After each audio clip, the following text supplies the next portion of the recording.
Guys, nandito na kami sa Huwag Lagoon. Isa tong part ng island hopping dito sa Matnog, Sorsogon. So, gagawin namin dito ay magpapakain ng mga giant fish.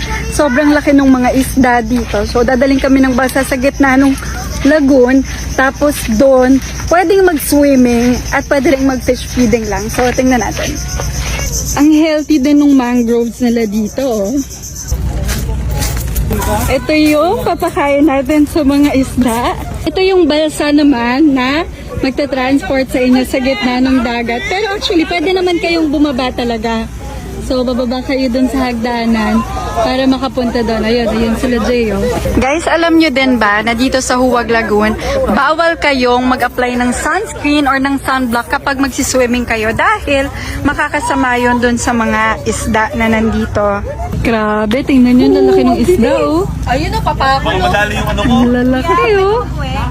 Ito na sis, tatawid na nila tayo. Ito yung mga papakain natin. So, excited na ako kasi parang may masaya akong gustong gawin dito. Talaga? Parang sa mata mo nakikita ko na kung ano yan, sis.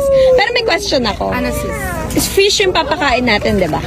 Bakit Fish din fish to. din yan? Kasi sis, natural naman talaga yun sa mga mas malalaking isda na kumain ng mas maliliit. Maliliit. Yeah. So, yung ibang fish kasi, mga seaweed yung kinakain nila, pero yung medyo mas malalaki na, ano Fish na din talaga, mas talaga. maliliit. Hala, sis!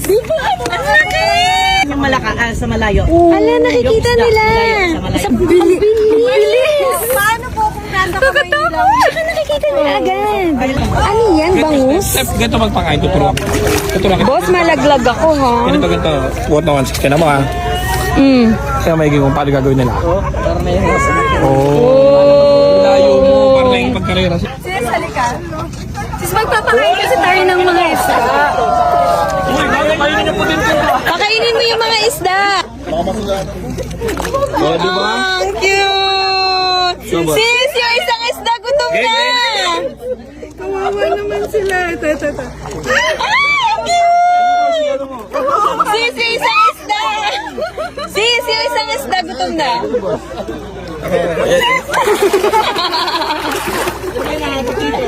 Tumato pa ako rin. Ang cute! Hindi mo ibinibigay. Yes! Teka, malalapitin ko muna sila. Sige, go. Tapos, Ganti ka. Ano po?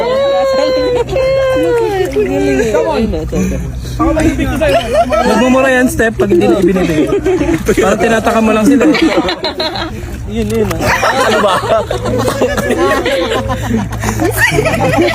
Nakakatuwa na. Ang puto.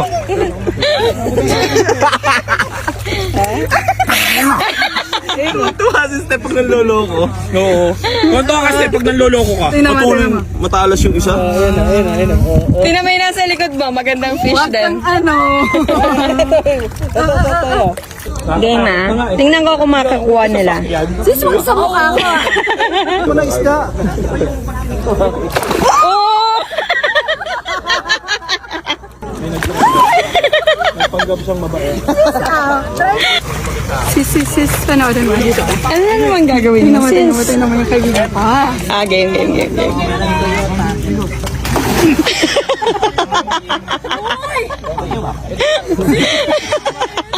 sabay. Ba't mo dun, sis? Ay, iba akong bumalik.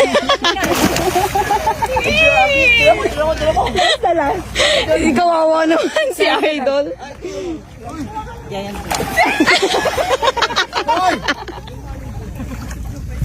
Hawakan mo na. Diba sa kanila galing yung isda na yan? Oo, hiningi lang natin.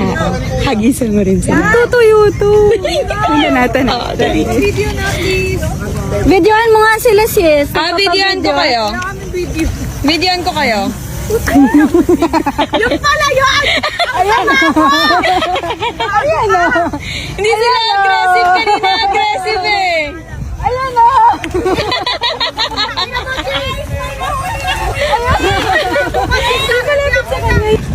Grabe, oh. Ang lalaki nila. Sabi nila, mas malalaki daw yung isda na nandito. So, try natin. Ayun malaki oh. Nasaan? Asan yung malaki? Ito. Maliliit lang eh. Bawal bumaba dito. Kasi malalaki sila. Dito. Dito. Ayan, dito na lang ma'am. Dito mas marami. Grabe oh, lalaki. Para Bawal. Dito kaya. ayun si Mami ng sa ilalim. Natutulog siya? Si Mami. Hi, sis! Ay si Mami oh. Nandun siya sa ilalim. Maganda Wait siya. lang, hindi ako gagalaw para Nag-floating na. makita yung mga fish. Nakikita yung mga fish. Si Maming lang yun. Hindi shy type. Dito sa ilalim. At tatapos Mami. Sis, ang gaganda ng mga giant clams. Oh. Pero pag may araw talaga nga, Dili yung sako. Wala na tayong pagkain. baka Nasaan? busog na. Sayang.